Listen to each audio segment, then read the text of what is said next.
আপনারা জানেন একটা ওয়াকফ বিল আসতে চলেছে, কেন্দ্র থেকে পারমিশন হতে চলেছে। ভাইরা আমার, মুসলিম পার্সোনাল ল বোর্ড সারা ভারতবর্ষের বুকে প্রচার করছে, জানাচ্ছে, মিটিং করছে। গত কয়েকদিন আগে কলকাতাতেও মিটিং করেছে মুসলিম পার্সোনাল ল বোর্ড।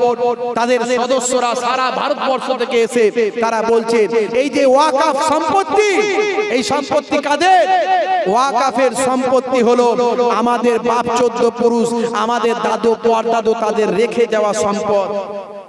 আপনার আমার ঘরের গরিব ছেলেগুলো যাতে ওয়াকফের স্কলারশিপে পড়াশোনা করে মাথা উঁচু করে দাঁড়াতে পারে। আমরা সংখ্যালঘু সম্প্রদায় এডুকেশন থেকে অনেক পিছিয়ে, শিক্ষা থেকে অনেক পিছিয়ে। আলহামদুলিল্লাহ আগের থেকে অনেক এস্টাবলিশ করেছি আমরা। মসজিদ, মাদ্রাসা অনেক কিছু আছে, অনেক প্রতিষ্ঠান আছে, অনেক বায়ামা এডুকেশন আছে, অনেক শিক্ষা প্রতিষ্ঠান আছে।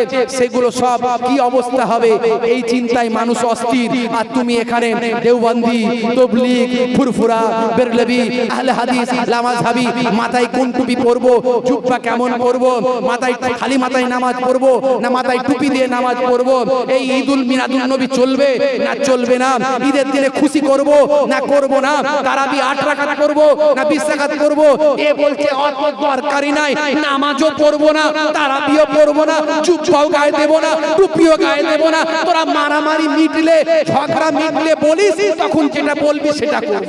আমার কোনো দ্বন্দ্ব নাই, কিন্তু মৌলিক বিষয় আমরা সবাই এক। কথা ঠিক না ভুল? ইসলামের উপর যখন আঘাত আসবে আমরা সবাই এক, দেশের উপরে যখন আঘাত আসবে আমরা সবাই এক, আমার সমাজের উপর যখন আঘাত আসবে আমরা সবাই এক। কথা ঠিক না ভুল? এই টেন্ডেন্সি আমাদের থাকবে। আখিরি জামানা, ঈমান বাঁচানো বড্ড দায়, বুঝতে পারছেন? বলে নবীর আলোচনা, নবীর মিলাদ চলবে না, নবীর মিলাদ চলবে না, জন্মের কথা চলবে না। হায় রে হায়, কোরআন মাজিদে আল্লাহ নবীর জন্মের কথা বলেছে। সূরা বাকারা খুলুন, সূরার নাম সূরা বাকারা। কোরআনের উপরে বড় দলিল কিছু আছে? কোরআনের উপরে কোনো বড় দলিল আছে বলেন ভাই? কোরআনের উপরে কোনো দলিল নাই। সূরা তওবাজি কেন করতে যাচ্ছেন? আখিরি জামানা, মুসলমানের মধ্যে মিল নাই, ঐক্য নাই, ইত্তেহাদ নাই। আপনারা জানেন একটা ওয়াকফ বিল আসতে চলেছে, কেন্দ্র থেকে পারমিশন হতে চলেছে। ভাইরা আমার, মুসলিম পার্সোনাল ল বোর্ড সারা ভারতবর্ষের বুকে প্রচার করছে, জানাচ্ছে, মিটিং করছে। গত কয়েকদিন আগে কলকাতাতেও মিটিং করেছে মুসলিম পার্সোনাল ল বোর্ড। তাদের সদস্যরা সারা ভারতবর্ষ থেকে এসে তারা বলছে এই যে ওয়াকফ সম্পত্তি, এই সম্পত্তি কাদের? ওয়াকফের সম্পত্তি হলো আমাদের বাপ চোদ্দ পুরুষ, আমাদের দাদু পরদাদু তাদের রেখে যাওয়া সম্পদ। আপনার আমার ঘরের গরিব ছেলেগুলো যাতে ওয়াকফের স্কলারশিপে পড়াশোনা করে মাথা উঁচু করে দাঁড়াতে পারে। আমরা সংখ্যালঘু সম্প্রদায় এডুকেশন থেকে অনেক পিছিয়ে, শিক্ষা থেকে অনেক পিছিয়ে। আলহামদুলিল্লাহ আগের থেকে অনেক এস্টাবলিশ করেছি আমরা, আগের থেকে অনেক এগিয়ে এসেছি। এই এগিয়ে নিয়ে আসার জন্যই ওয়াকফের সম্পত্তিটা রাখা হয়েছে। আমাদের পূর্বপুরুষরা, আমাদের ঘরের সন্তানরা যাতে মাথা উঁচু করে দাঁড়াতে পারে, তাদের টেনে তোলার কেউ যদি নাও থাকে, তারা ওয়াকফের সম্পত্তিতে পড়াশোনা করবে, এডুকেশন লাভ করবে, মাথা উঁচু করে দাঁড়াবে। এই জন্য তারা রেখে গেছে। সেই ওয়াকফের সম্পত্তি থেকে ভাই আমার হাজার হাজার মসজিদ, মাদ্রাসা, ভাই আমার খানকা, হাজার হাজার পীরত্ব সম্পত্তি জায়গা, এই সব জায়গা থেকে মানুষ পড়াশোনা করছে, এডুকেশন লাভ করছে, কত মানুষ স্কলারশিপ পাচ্ছে, কত ভাই আমার সংখ্যালঘু সম্প্রদায়ের মানুষের উপকারে লাগছে। আজকে একটা নতুন বিল এনে এটাকে ওলট পালট করার একটা নতুন ভাবনা, জাগরণ ভাই আমার একটা না হলে তৈরি হবে কেন? নতুন বিল আনার প্রয়োজন কেন? ভাই আমার অল ইন্ডিয়া মুসলিম পার্সোনাল ল বোর্ড ভাবনা চিন্তার মধ্যে পড়বে কেন? তারা মিটিং মিছিল করবে কেন?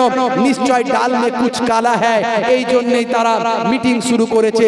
আজকে সেই ওয়াকাফের বিল যদি চলে আসে, হতে পারে আজকে আমরা যেভাবে ওয়াকাফের সুযোগ সুবিধাগুলো আমাদের বাপ চোদ্দ পুরুষের রেখে যাওয়া, সেখান থেকে কিছু কেমন হলেও তো আমাদের ঘরের সন্তানেরা পায়, সেটা আগামী দিন কি হবে এটা ভাবনার বিষয়।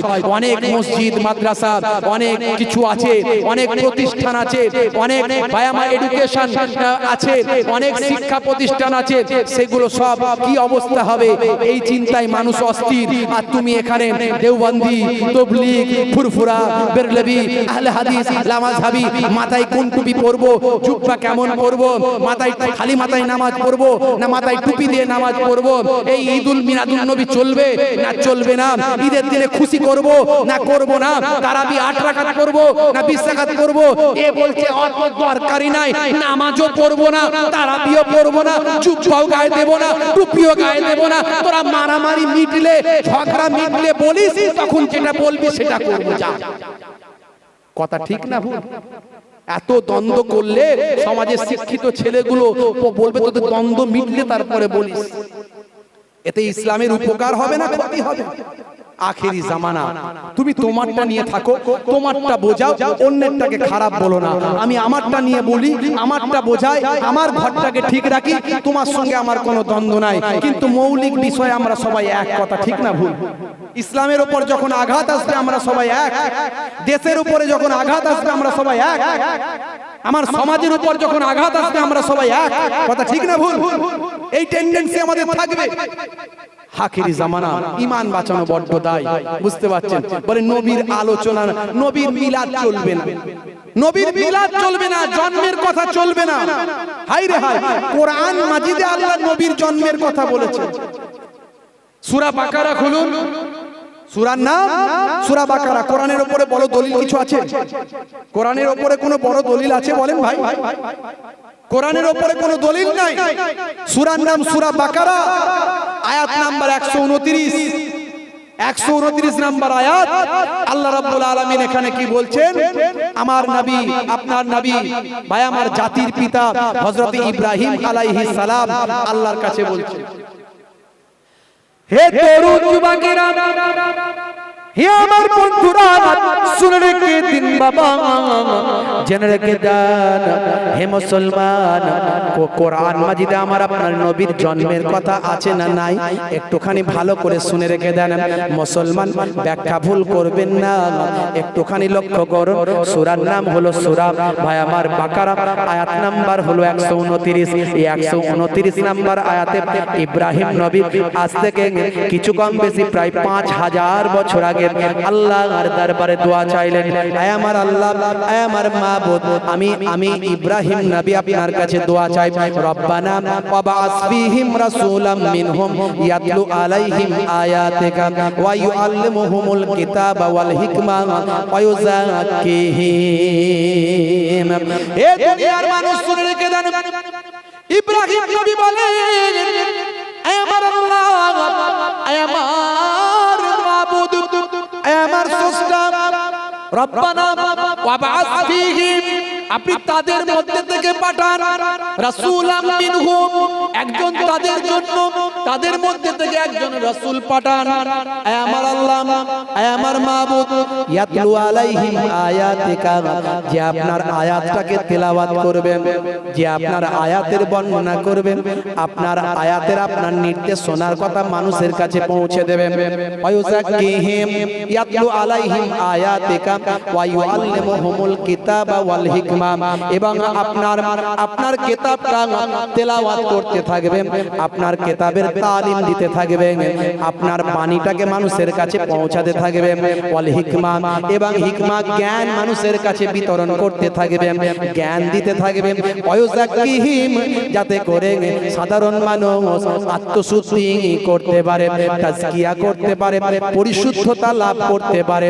হে আমার আল্লাহ, আপনি তাদের মধ্যে থেকে, অর্থাৎ আমার এই কওমের মধ্যে থেকে, আমার গোত্রের মধ্যে থেকে, আমার কওমের মধ্যে থেকে আপনি একজন রাসূল আপনি পাঠাবেন। আল্লাহর নবী হাদিসের মধ্যে বলেছেন, ইব্রাহিম নবী যে রাসূলের জন্য দোয়া চেয়েছেন সেই রাসূল হলাম আমি, আখিরি জামানার পয়গম্বর। অর্থাৎ 5,500 বছর আগে ইব্রাহিম নবী আমার নবীর, আমার আপনার নবীর জন্য, আমার আপনার নবীর জন্মের জন্য আল্লাহর কাছে দোয়া চেয়েছেন। তাহলে নবীর জন্মের কথা কোরআনে আছে না নাই? জোরে বলেন, আরে জোরে বলেন। এই কথা ক্লিয়ার হচ্ছে তো? কথা ক্লিয়ার হচ্ছে? আচ্ছা, আমি কারো বিরুদ্ধে বলছি মনে হচ্ছে? কারো নাম ধরে বলেছি? কোন দলের বিরুদ্ধে বলেছি? আমি দলের বিরুদ্ধে বলি না, কারণ আমি সব দলকে ঐক্যবদ্ধ করার পক্ষে, বিরুদ্ধে করার পক্ষে নয় তো। তুমি তোমারটা নিয়ে থাকো, আমি আমারটা নিয়ে থাকি। তোমার আকীদা, তোমার বিশ্বাস তোমার কাছে, আমার বিশ্বাস আমার কাছে, কিন্তু দ্বন্দ্ব করো না। তুমিও ভাই কলেমা পড়েছো, আমিও পড়েছি। তুমিও কাবাকে কিবলা বলো, আমিও বলি। তুমিও আল্লাহকে আল্লাহ বলে মানো, আমিও মানি। তুমিও আখিরি জামানার পয়গম্বরকে নবী বলে মানো, আমিও মানি। হয়তো তোমার মানার মধ্যে আমার মানার মধ্যে তফাৎ আছে। তুমি কতটা মানো তুমি জানো, আমি কতটা মানি আমি জানি। কথা ঠিক না ভুল? রাগ করছেন না তো? কষ্ট হচ্ছে না তোমার কথায়?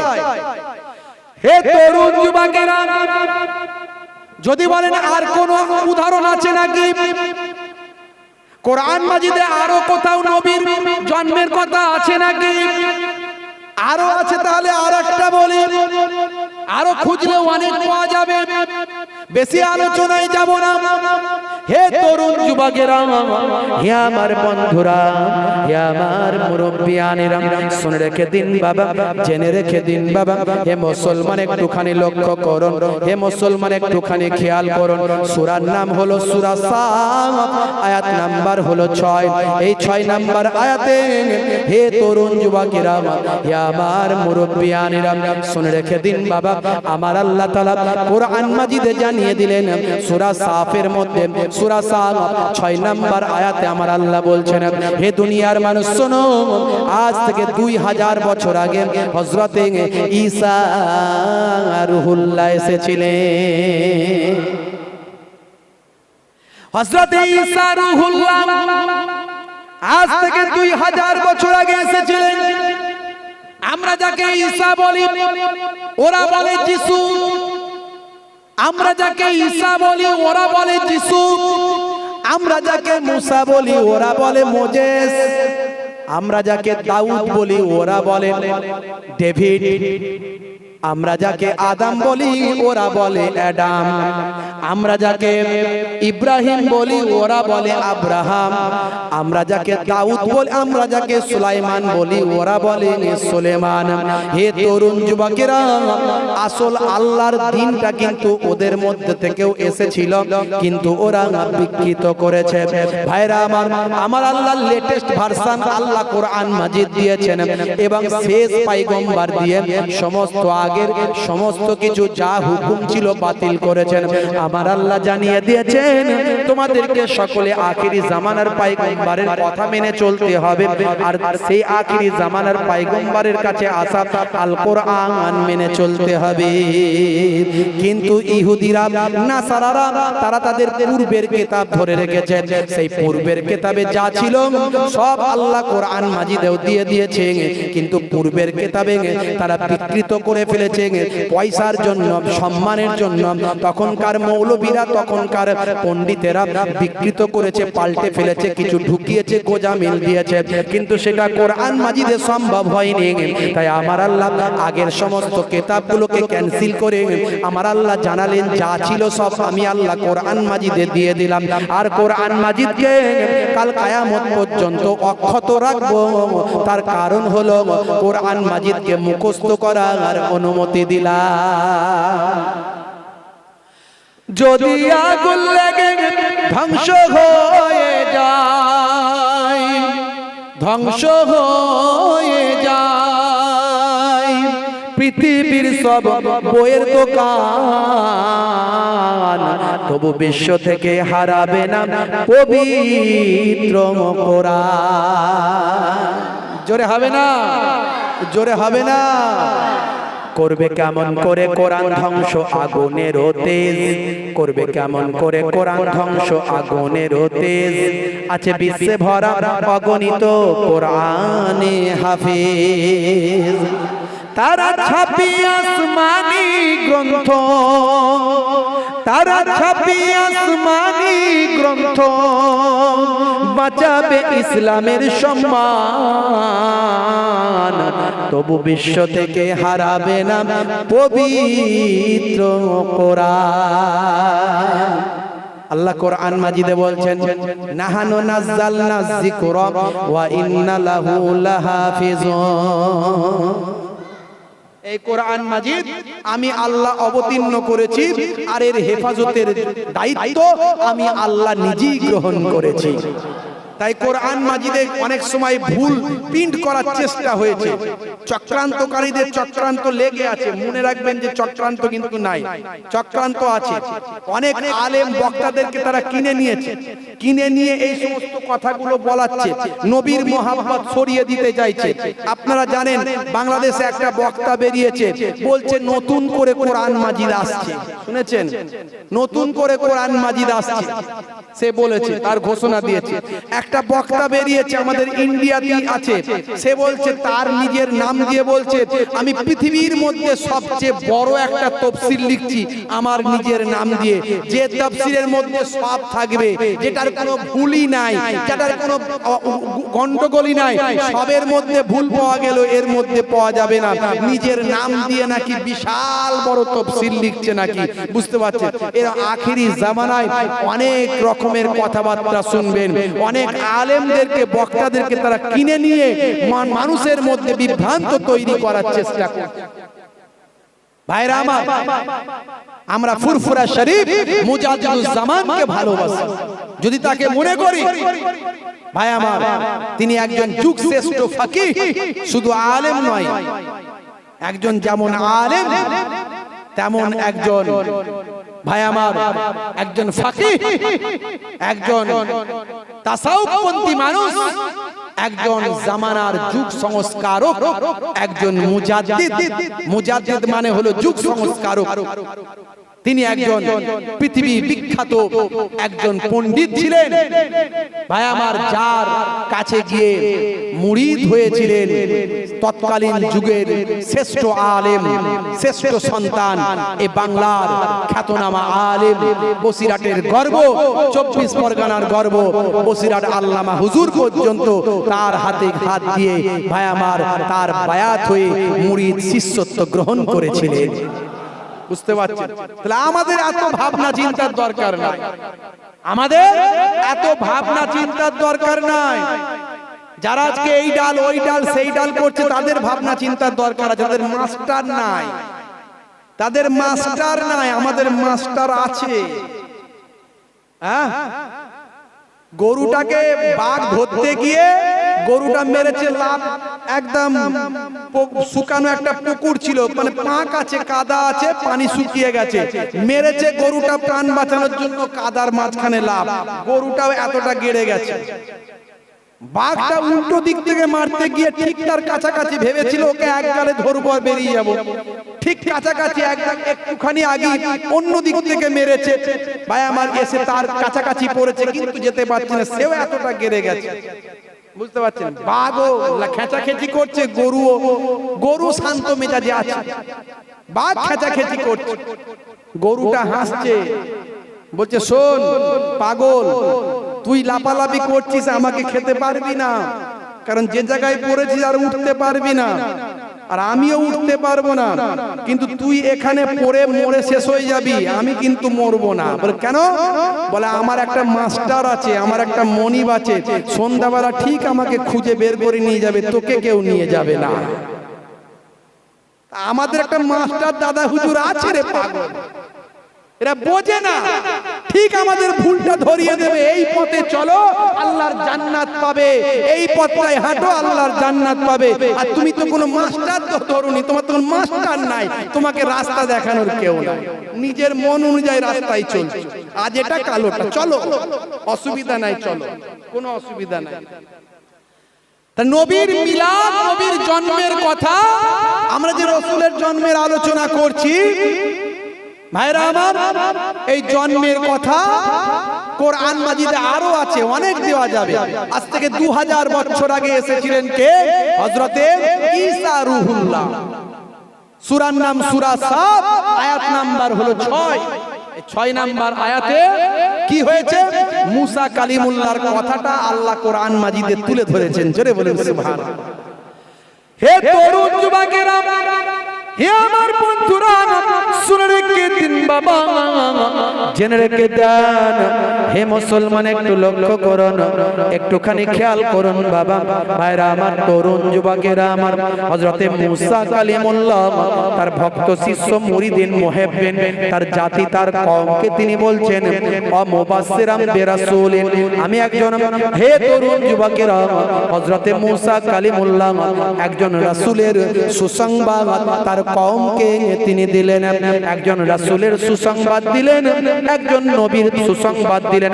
ওয়া মুবাশশিরাম বিরাসূলিন, একজন রাসূলের সুসংবাদ দিলেন, দিয়ে কি বললেন? হে আমার কওম, হে আমার জাতি, হে আমার সম্প্রদায়, শুনে রেখে দাও, আমি ঈসা রূহুল্লাহ, আমি ঈসা রূহুল্লাহ কি বলছি শোনো। আমি তোমাদের মাঝখানে একজন রাসূলের সুসংবাদ দিলাম, একজন রাসূলের সুসংবাদ খুশখবরি তোমাদের মাঝখানে দিলাম। আর দিয়ে বলছি শোনো, ইয়াতি মিন বাদি ইসমুহু আহমদ, আমার পরে একজন নবী আসবেন যার নাম হবে আহমদ। জোরে হবে না? তাহলে কোরআনে আমার নবী আসবেন, তার জন্ম হবে ঈসা রূহুল্লাহ 2000 বছর আগে।